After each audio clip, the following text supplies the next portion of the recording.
Healing Minds and Souls, a faith-based community dedicated to bringing trauma-informed care to the North Nashville community and surrounding areas through education, resources, and building relationships to develop healthy and a holistic community.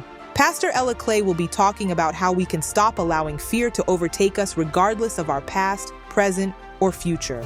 Come and learn how to recognize signs and symptoms of trauma as we understand the emotional, physical, social, and spiritual impact of traumas. We will unpack the meanings of vicarious traumas and how to avoid moral injury as we actively avoid re-traumatizing ourselves and others. Let's learn together how to navigate life challenges of grief, trauma, pain, and/or isolation, and discover our innate strengths of courage, kindness, trust, perseverance, and become better equipped to experience a newfound confidence by not letting circumstances define our current existence or future selves. Join our show today with Pastor Ella Clay. She serves as senior pastor of the historic First Community Church and executive director of Healing Minds and Souls, 1815 Knoll Street, Nashville, Tennessee, 37208. Good morning. We welcome you to Healing Minds and Souls, and we are so grateful that this is another day that the Lord has given us. We are rejoicing and we are being glad in it. This is the day that the Lord has ordered our steps. The Word of God says the steps of a good man or woman are ordered by the Lord, and God delights in our ways. Thank you for joining us. We'll be right back after we hear from our sponsor. Join host Dr. William Head each Thursday live at 4:30 p.m. Central Standard Time. The show is Let's Talk About It, chats with experts on their field, issues that affect everyone, and interviews with people who have found success in life. Are you looking to watch some of your favorite family TV shows like The Dick Van Dyke? The Dick Van Dyke Show. Starring Dick Van Dyke, Lucy,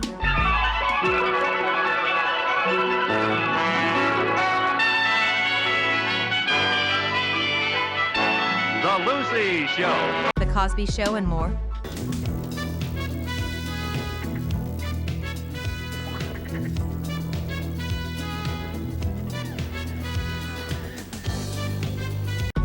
Look no more. With our service, you can instantly access hundreds of classic family TV shows. Plus, you can watch them anytime and anywhere.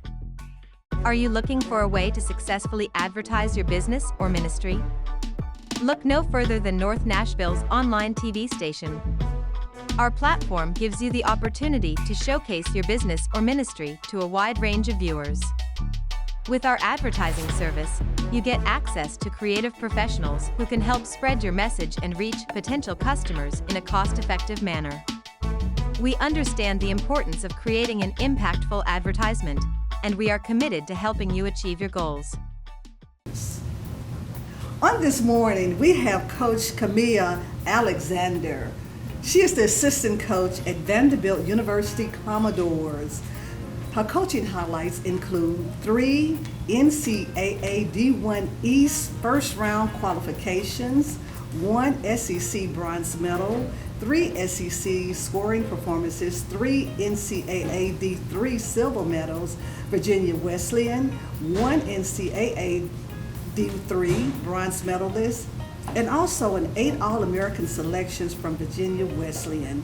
Coach Camilla works primarily with sprints and hurdlers. The 2024-25 season is her second as an assistant coach at Vanderbilt Commodores. Achievements at Vanderbilt includes the first season was contributed to 3 qualifications from the NCAA East first round and a bronze medal, finished by the distance medley relay at the SEC Indoor Championships. She helped coach Aleria McBride, who split 52.49 seconds in that DMR outdoors. I tell you what, your bio and the work that you have done is so far-reaching. We welcome you this morning to Healing Minds and Souls. Thank you for having me. A beautiful coach, and I'm really excited to have you here on this morning. This gives me so much hope. We see young, beautiful, intelligent, and amazing young women. It's just running, taking the baton, and doing some amazing things.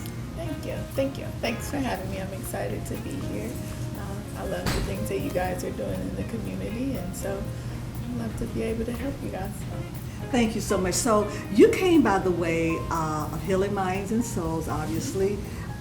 You went on, was it Hands on Nashville? Is that how you Yes, found so out about this? our girls on our team, we have someone on campus who works with them with community service, and they go through Hands on Nashville. And so some of the girls use it, and so I used it one day and found you guys on there. And we are certainly glad that you're here, and your time and your efforts and all that you bring to Healing Minds and Souls. I think, are you serving 1 or 2 days a week now? Two days. Wow, Tuesdays and Wednesdays. This is awesome. So we invite each of you to come out and serve here at Healing Minds and Souls. We're located at 1815 and 1813 Knowles Street. Coach Camilla, I tell you what, I believe God has placed you here in our lives. And it's amazing how when God has ordered your steps, oftentimes we may not know what a journey has for us, but when we see God, God has a way of just ordering our steps. So with that, can you tell us about your journey and how you have become to be this amazing and famous and phenomenal coach? I wouldn't say famous. You are. But yeah, so I've ran track all of my life, really. I think since I was in the 5th grade, and went to school, and I finished school at Troy University. And after I graduated, I graduated in December, so in the middle of the year, and I still wanted to stay connected with the program and with the team. And so my coach let me continue to help out until I graduated. And then when I graduated, I went and got my master's degree, and he continued to let me still stay on and help. And I did that for about 2.5 years, and going into my last year, he kind of talked with me, and he told me, like, there are not a lot of women coaches in the profession. He's like, I think it'd be a really good idea if you're interested, kind of staying in this profession. I can help you, navigate your way through. And at that time, I didn't think that I really just wanted to be a collegiate coach. I've always had a dream of having my own a summer track team or like an AU team.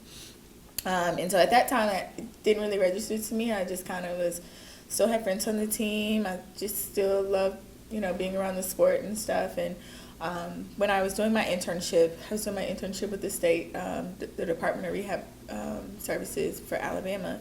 And I just always found myself wanting to hurry up and finish whatever I had to do with my internship so I could get back to practice. I just hated sitting at a desk every day, just doing paperwork. I loved working with the kids that I worked with and just kind of the work that I would do with them. But it just was so tedious on just a lot of paperwork, not a lot of hands-on help, just kind of meeting them and giving them the resources they needed. And then I just would just go back to the office, do the paperwork, and I just would just try to figure out how I can get done earlier so I can get to practice. And I'll never forget, I was talking to my mom one day, and I was on the phone, and I was like, yeah, I'm headed to practice. And I kept saying it. I was like, I'm heading to practice. She was like, you're heading to work? And I was like, no, I'm heading to practice. Mm-hmm. And I was like, well, I guess it is work. But it didn't feel like work to me. Every day, I felt like my internship was work. And I felt like going to practice was something that I just really enjoyed doing. And it was just an extracurricular activity.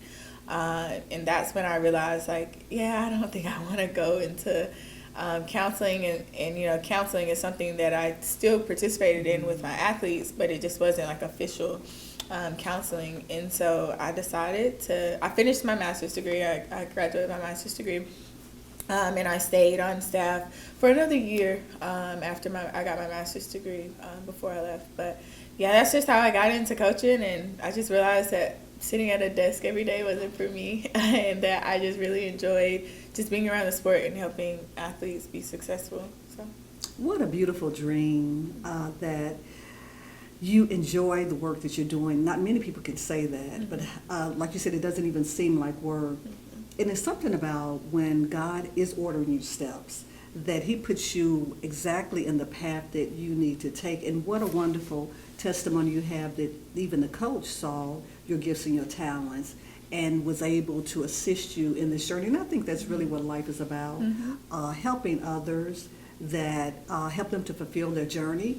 And in return, you're helping the world and individuals to become a better place in mm-hmm. life. I really am just I admire you on so many levels. Again, a beautiful, young, intelligent African American woman that's coaching at Vanderbilt University. I tell you what, you all have broken the glass ceilings, and it makes me feel good, and I'm sure others, to know that our world is in great hands when we have women, young women such as yourselves, that are at the top of your game and doing some profound and wonderful things. Absolutely. Yeah, I mean, and just being at Vanderbilt, our athletic director, she's the first African American athletic director in the SEC. Our head coach, she's African American head coach. And your head coach is, her name? Althea Thomas. Okay. And then Dr. Candace Lee is our athletic director.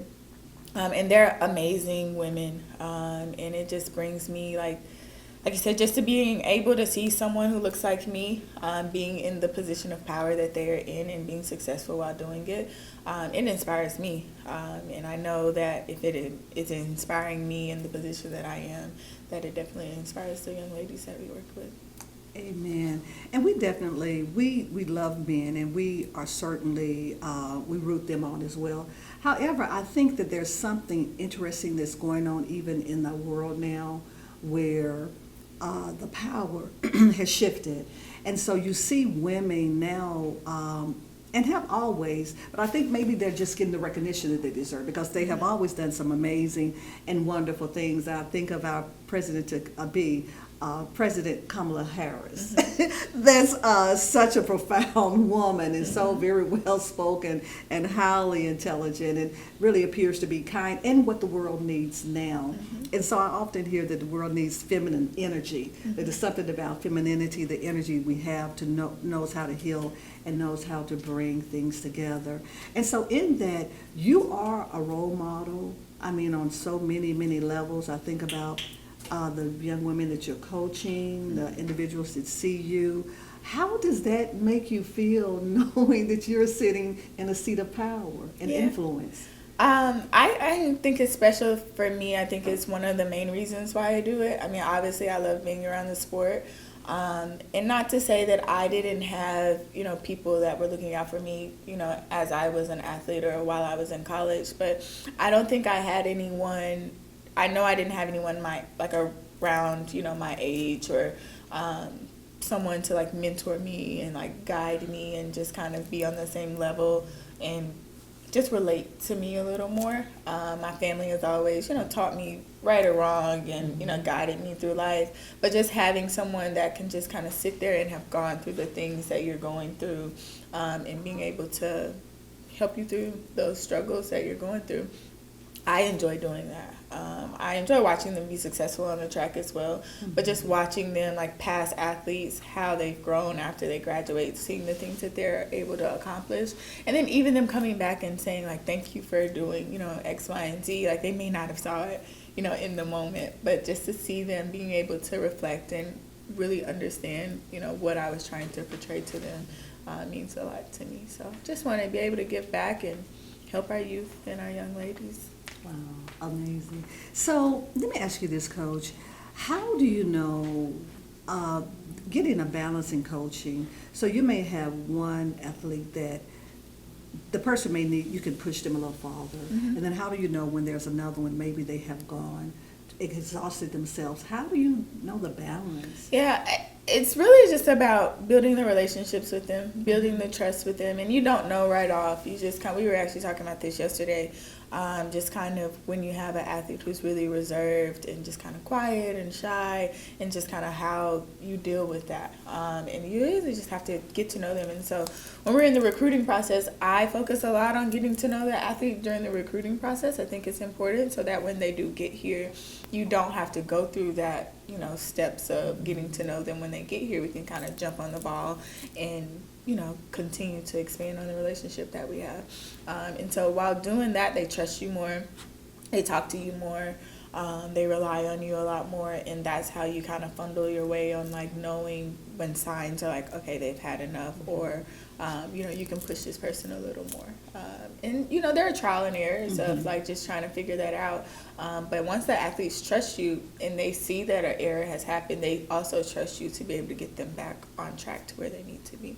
Wonderful, absolutely wonderful. So in that, being a role model, being a mentor, being a coach, I'm sure there are different challenges that sometimes just kind of bubble up to the top.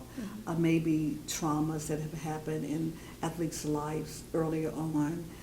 How do you help them traverse through those challenges and situations? Yeah, I think the same thing, just the relationships that I've built with them. They trust me. I've had athletes, come to me for some very traumatic experiences. They trust that, I won't, go and leave and tell anyone else unless they know that if it's, something about their endangering their lives, and I do have to tell someone. But they just trust that they can come to me and that I'll help them figure it out and that I'll be by their side. And for me, that's all I care about. They can't be any good to me on the track if they aren't good to themselves outside of track. And so that's like one of my main priorities, is making sure they are okay within themselves. And when they know that, it just allows the relationship to grow even more. And obviously, I try not to, force religion on people.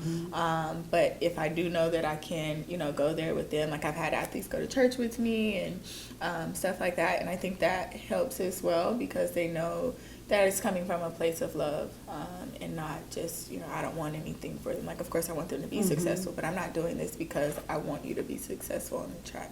I'm doing this because I care about you. So yeah, I mean, it's really tough, and gives you a broader outlook on life, to just kind of know how blessed we are and to know the things that these kids are going through nowadays. Maybe I was a little naive just kind of growing up, but I just think that the kids now have so much more things that are going on, and things that they have to deal with. And it's sad, but just knowing that I'm in a place that I can help in any way that I can makes me feel better about it. Absolutely. So the coaching is one aspect of helping, but also you're teaching life skills, because I'm sure the disciplines that athletes have to acquire and continue to build on, that's also going to help them in life. So even when they have difficulties, I'm sure oftentimes they can rely back on some of the things that they have learned, even through the coaching experience. Yeah, I mean, even myself as an athlete, I feel like I mess with my family a lot, because they just aren't always on time. And like, that's just something I've picked up, just being an athlete, is just kind of being on time. And if I know I'm not going to be on time, I make sure I communicate that. And I think I've heard, even when people are interviewing, for jobs, like they look for athletes because they know that they're disciplined, they know that they're going to be on time, they know that they can depend on them because they've had to do these things as athletes on a team. They've been in a structured environment. And so those are things that I personally have taken from being an athlete, and I know that our athletes have as well. Just being professional, and just carrying yourself with poise, and like my mom would say, like, you have home training. So yeah, I think that being an athlete definitely serves many purposes above being just a good athlete. You just kind of learn a lot about yourself too. Wonderful. I heard you say about going to church and that you don't force religion on people, but it sounds as though you have strong beliefs yourself. And so can you talk a little bit about that? When you brought up in a family upbringing that believed in God, that took you to church. Can you speak to that? Yeah, so I grew up in a small Baptist church right outside of Birmingham, Alabama. It's Pinson, Alabama, in a community called Bradford. And we went to church Sunday school, Wednesday Bible school, choir practice, vacation Bible school. We'd go to second services, and I don't think many churches do that anymore, but we do it all. And so I've definitely always grown up in a faith-based family, and my church family, they're more of a also family. The community that we're from is a lot of people are family as well. And yeah, I just have always been just surrounded by that. And even when I went off to school, I made sure that, I found me a church home. And everywhere I've moved, I've lived in a couple of different cities, I've always made sure I find a church home because it's important to me. I think it's why I've been so successful. Wow. It's nothing but the grace of God and, the grace and blessings that he's been able to bestow upon me. That I definitely have a lot of favor over my life, and I know I wouldn't be where I am today without him. And definitely I know that a lot of people don't have that same upbringing. And so I do try to encourage that when I do meet other people. We don't always have the same, backgrounds and upbringings. And I just show people that this is what it's done for me. And I laugh because we talk about like tithes and stuff, and, people can't believe that I give as much tithes as I give, and I'm like, man, God's been too good to me not to. Like, I wouldn't be, where I am without it. And just, like, allowing people to understand those different things. Like, even when I was a little girl, like, my mom gave me $1 or $2 when I was a little girl. It's like, hey, you got to put this in church. And that has followed me. And, yeah, I appreciate it so much. When you're younger and you're a child, you don't just sitting in church all day long, you don't understand, and having to do this and do that, and you're just like, why is my mom making me do this? Like, I gotta learn this Easter speech, or all that kind of stuff, and you don't really realize it. And as you grow up, you understand it more. I go to church now, and I just am so grateful for having that upbringing because it allowed me to kind of be comfortable in the spaces that I am in now. That's absolutely beautiful. It's something about going to church, but also applicating the things that's been taught in church. When you're living it out in your life, it makes a profound difference. And so the world says a lot of different things about church, it's so old, it's ancient. But I believe, and I hear you saying that you still believe in the things of God, that it's just true. The practices, right, the disciplines, the principles, and the teachings of Jesus Christ, when you apply them to your life, it really does make your life better. Although we still may have different challenges, but still we can always rely on our faith to get us through. You also spoke about tithe and offering. And so it's something about when you're saying, Lord, I'm putting you first. Because if you didn't give me the health and the strength, right, the activity of my limbs so that I can run, so that I can sprint, then none of this would be possible. And I know that when that happens, we're never without, are we? No, never. Even for me, for my tithes, I treat my tithes like a bill. Like when I get paid, I pay all my bills. My tithes is one of the first things that I do, and I pay. And I genuinely believe that's why I've been so blessed. I've never been without. And even like I look at the work that you guys are doing here, and we may think we're without, or we may think that we don't have the things that we need, but in actuality we have more than enough of what we need. And God has always provided me with more than enough, even when I didn't think that I had more than enough. And I just genuinely think that's why. And I'll continue to do it. Because he's just been so good to me, and I'm just very much appreciative of his love and his favor over my life. Sounds like you have a little preacher in you, but we're not going to go there just yet.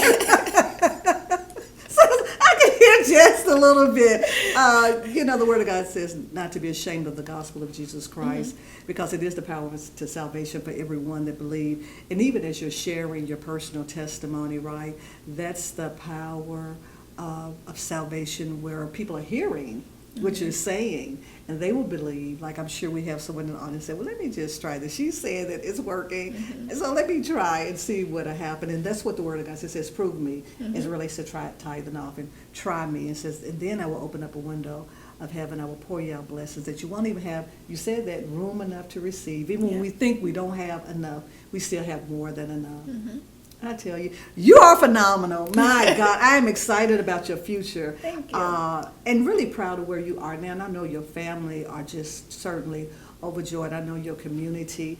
It brings a certain amount of pride, a godly pride, where that this young lady has taken the things that was taught and has just far exceeded, I'm sure, expectations. What would be your final words to our audience on today? And is there anything else you want to share with us? I mean, I definitely think, like, I have obviously God to thank for everything that, I've accomplished, but without my support system back home and my village, I'd say of everyone who's helped me become who I am today.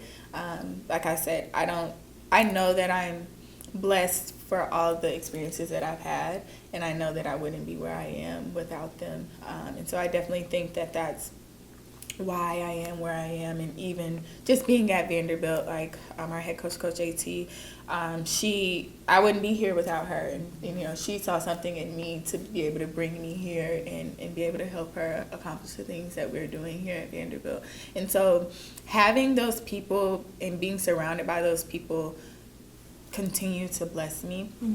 And I just encourage people to just always be a vessel, always be willing to help and be willing to just be there for other people. And I'll say this, and it's so funny, this happened yesterday.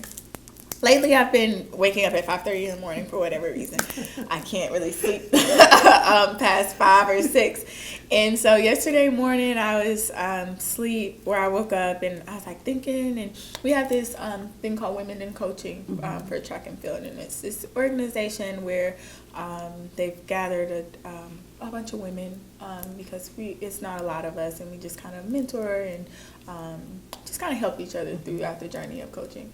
And so for whatever reason, I was up thinking about the group, and every year at convention they have like this like these small groups that we go in. So I was thinking about it. I was like, like it would be nice for me to be able to lead one of those one day. And there's a mentoring partnership group as well, where you have a mentee and a mentor. And I was like, I wonder like when the applications for that is. And I was like, no, like I couldn't be a mentor right now. Like I've had success, but I don't think I've had as much success as those women who are mentors in that program. So just kind of like left it and went on about my day. And later on that day, I went to my messages, and someone messaged me and told me that someone recommended me to be a mentor for that program. And I was like, I was just thinking about that this morning. And I told her, and I was like, wow, like that is just confirmation on like, that's what I'm supposed to be doing. Wow. And it's just when you have people who I'm not sure who it was that recommended me, but someone recommended me because they thought that I'd do a great job. And when you have people who speak about you in rooms that you're not in, or people who are doing things for you that you don't know about, it makes you feel so good just to know that I'm not on this journey alone, and that, although it's because of God has placed people in my life to be able to help me be as successful as I have been. So I just encourage people to, like, whatever it is that you can do to help other people, whether it be big or small, monetary or not, it doesn't hurt to help people. Just going out of your way just a little bit of a day, kindness kills all, and a smile will definitely make someone's day. And like I said, I know that that's why I've been as blessed as I have been.